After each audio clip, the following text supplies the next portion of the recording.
آپ اس طرف جاتے نہیں ہیں, آپ اپوزیشن میں رہتے ہوئے اپوزیشن کی پارٹی سے بھاگتے ہیں. آپ کی ہر کسی کے اپوزیشن میں آپ کا ہر کسی کے ساتھ جھگڑا ہے. نہیں, میں اس سے اتفاق نہیں کرتا. ہمارا اے این پی سے بالکل جھگڑا نہیں ہے, ہمارے ان سے معاملات اچھے ہیں. لیکن وہ تو حکومت میں ہے نا, میں اپوزیشن کی پارٹیز کی بات کروں. ریجنل پارٹیز ہیں, نیشنلسٹ پارٹیز ہیں بلوچستان کی. میرا خیال ہے کہ اس وقت سب سے زیادہ رابطے ان کے ہمارے ساتھ ہیں. ایم کیو ایم کے ساتھ میں یہ واضح کر دوں کہ یہ جو پچھلے 8-9 سال گزرے, اس میں صرف مسلم لیگ نون کو تحفظات نہیں تھے. آپ کو پتہ نہیں یاد ہے کہ نہیں, ہماری یاد بڑی محدود ہوتی ہے, کہ لنڈن میں شاید 2005 میں یا 2006 میں آل پارٹیز کانفرنس ہوئی تھی, جس میں تمام پارٹیز شامل تھیں, اور اس میں جو متفقہ قرارداد سامنے آئی, اس کا ایک نقطہ یہ بھی تھا کہ جو کچھ ایم کیو ایم نے عدلیہ کی تحریک کے خلاف کراچی میں کیا, اور بالخصوص وہ 12 مئی کا واقعہ, آئندہ کوئی سیاسی پارٹی ایم کیو ایم سے تعلقات نہیں رکھے گی. لیکن وہ آپ کی انسسٹنس پہ تھا نا, آپ نے پری کنڈیشن کیا تھا کہ اگر یہ نقطہ نہیں ہوگا تو آپ اس ڈائلاگ میں نہیں بیٹھیں. نہیں, یہ درست نہیں ہے. وہاں ساری پارٹیز موجود تھیں. آپ خود ان سے اس کی بات کی تصدیق کر سکتے ہیں. ہم سے زیادہ پی پی پاکستان پیپلز پارٹی ریئیکشن شو کر رہی تھی.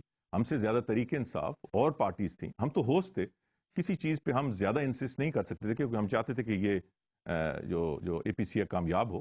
تو اس حوالے سے آج بھی وہ ٹرینڈ ایم کیو ایم کے ساتھ چل رہا ہے.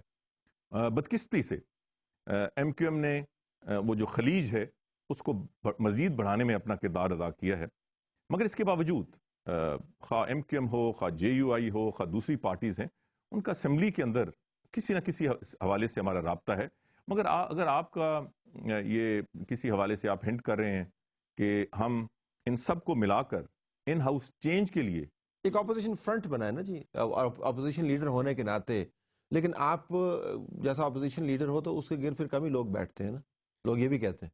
آپ یہ بھی دیکھیں طلعت صاحب کہ اس وقت بڑے میجر ایشوز آئے, اور ان میجر ایشوز پہ جس طرح یہ اپوزیشن ایوان کے اندر اکٹھی ہوئی, اس کی مثال گزشتہ کئی سال میں نہیں ملتی. ہم نے عدلیہ کی آزادی کے حوالے سے ایک متفقہ سٹانس لیا اور بالآخر کامیابی ہوئی.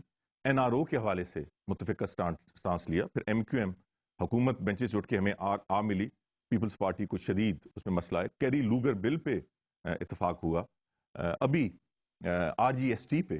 سو میری گزارش ہے کہ اپوزیشن تو یہی کر سکتی ہے نا, اپوزیشن دباؤ بڑھا سکتی ہے.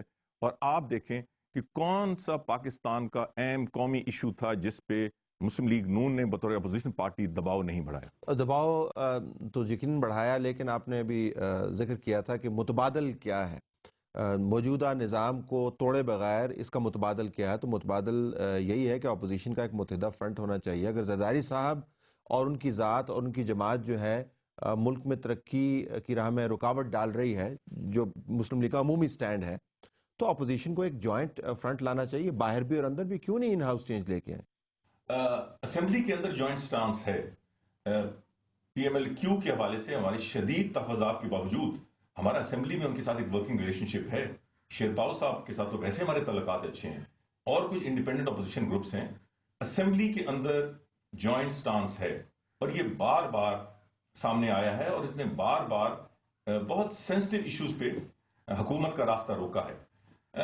اس کے بعد ایک جوائنٹ سٹانس یا ایک اتحاد اور اتفاق تب ہی آ سکتا ہے اگر ہمارا ارادہ ہے کہ یا تو ان ہاؤس چینج لے کے آئیں اور یا پھر آئندہ الیکشن میں اکٹھے ہوں.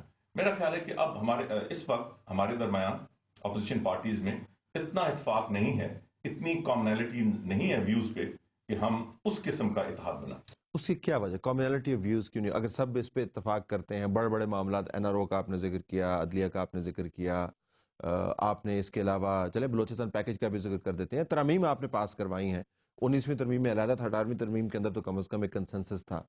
تو کیوں نہیں ہو سکتا؟ اگر اس ملک کی قسمت صرف ایک کنسنسس سے بن سکتی ہے تو کیوں نہیں بنائے؟ آپ کی طرف سے کوئی انیشیٹو ہم نے کبھی نہیں دیکھا. میاں نواز شریف صاحب جو ہیں وہ کبھی آل اپوزیشن پارٹیز کا ذکر نہیں کرتے, وہ پیپلز پارٹی کے بیچ میں بٹھانا چاہتے ہیں. آپ ایک پاؤں حکومت میں, ایک پاؤں اپوزیشن میں.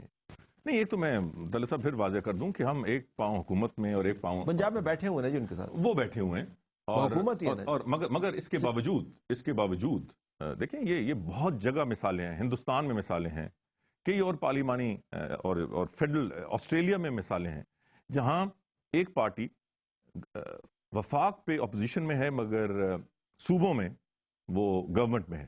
اسے کبھی یہ نہیں کہا گیا کہ یہ دو کشتیوں پہ سوار ہے. اگر پنجاب میں پیپلز پارٹی کی شمولیت سے کروشل نیشنل ایشوز، ایک مجھے ایشو بتائیں جس پہ ہم نے وفاق پہ کمپرومائز کیا ہو، بلکہ ہم نے تو اور زیادہ متحرک انداز سے اپوزیشن کا رول ادا کیا ہے. تو طلعت صاحب میں آپ کے حوالے سے نہیں کہتا، مگر مجموعی طور پر یہ فیشن بن گیا ہے کہ لفاظی سے مختلف پارٹیز کو، مختلف انڈیویجولز کو صرف لفاظی کے ذریعے ان کو تنقید کا نشانہ بنانا. میرا خیال ہے کہ لفاظی سے ہم پہ تنقید نہ کی جائے. پچھلے 3 سالہ جو ہمارا ریکارڈ ہے، آپ ریکارڈ دیکھ لیں، 3 سال میں جو قانون سازی ہوئی ہے اس اسمبلی میں، اس میں اپوزیشن کا رول صرف مسلم لیگ نون نے ادا کیا ہے. اس میں بہت سارا ہم بہت جلد اس کو ریکارڈ پہ لانا چاہتے ہیں.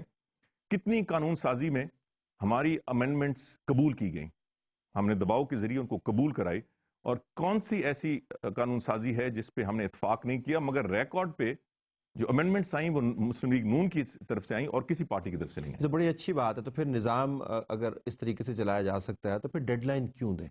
لیکن آپ نے پارلیمان کے اندر اگر اس حکومت کو راہ راست پہ ڈالنے کی کوشش کی اور اس میں بہت مرتبہ کامیاب بھی ہوا آپ کے بیان کے مطابق، تو پھر ڈیڈ لائن کے خانے میں ان کو کیوں ڈالیں؟ ان کو کام کرنے دیں اور آپ بھی ان کا ہاتھ بڑھائیں. 5 سال کے بعد الیکشن آئیں گے. ایک طرف آپ حکومت کے ساتھ انگیجمنٹ کی کامیابی کی بات کرتے ہیں، دوسری طرف آپ دن بھی گن رہے ہیں، اب 14 دن رہ گئے ہیں، اب 15 دن رہ گئے ہیں. تو یہ تو کھلا تضاد ہے. نہیں، تضاد بالکل نہیں ہے. ایک طرف یہ دباؤ بطور پوزیشن جاری رہنا چاہیے، اور دوسری طرف ہم نے حکومت کا رد عمل بھی دیکھنا ہے. میرا خیال ہے کہ مجھ سے زیادہ آپ اس بات کی گواہی دیں گے کہ پچھلے 3 سالوں میں اپوزیشن کے دباؤ کے باوجود، میڈیا کے دباؤ کے باوجود، عدلیہ کے فیصلوں کے باوجود، اس حکومت کا جو مجموعی طرز حکمرانی ہے، انداز حکمرانی ہے، وہ کوئی مثبت نہیں ہے. It does not generate a lot of confidence. اور کئی تو ایسے ایریاز ہیں جہاں انسان سر پکڑ کے بیٹھ جاتا ہے. تو اس لیے یہ ضروری تھا 3 years ڈاؤن دا لائن، جب عوام کافی حد تک فرسٹریٹ ہو چکے تھے، نالاں ہو چکے تھے، حکومت زبانی کلامی تو بات ماننے کے لیے تیار ہوتی تھی، عملی اپنی انداز حکمرانی میں کوئی تبدیلی نہیں لا رہی تھی. تو میرا خیال ہے half year through the tenure, یا in fact more than half tenure, میرا خیال ہے یہ ضروری تھا کہ یہ دباؤ بڑھایا جائے. اور اسی وجہ سے یہ ڈیڈ لائن نہیں تھی، ٹائم فریم دیا گیا تھا. اور اگر اس ٹائم فریم کو حکومت میں مثبت استعمال کیا تو ان کے لیے بھی بہتر ہوگا، ملک کے لیے بھی بہتر. لیکن لگتا نہیں ہے کہ استعمال کریں گے. جو آپ نے بتایا جو ٹرینڈ ہیں وہ اتنے انکریجنگ نہیں ہیں. تو 14 دن تو یوں کرتے گزر جاتے ہیں پاکستان کے اندر، تو یہ گزر جائیں گے، ٹرینڈ وہی رہے گا، پھر آپ کیا کریں گے؟ طلعت صاحب ہم وہی کچھ کریں گے جو جس کا میاں نواز شریف صاحب نے اعلان کیا ہے، اس پہ عمل ہوگا انشاءاللہ. لانگ مارچ ہوگا، کیا ہوگا؟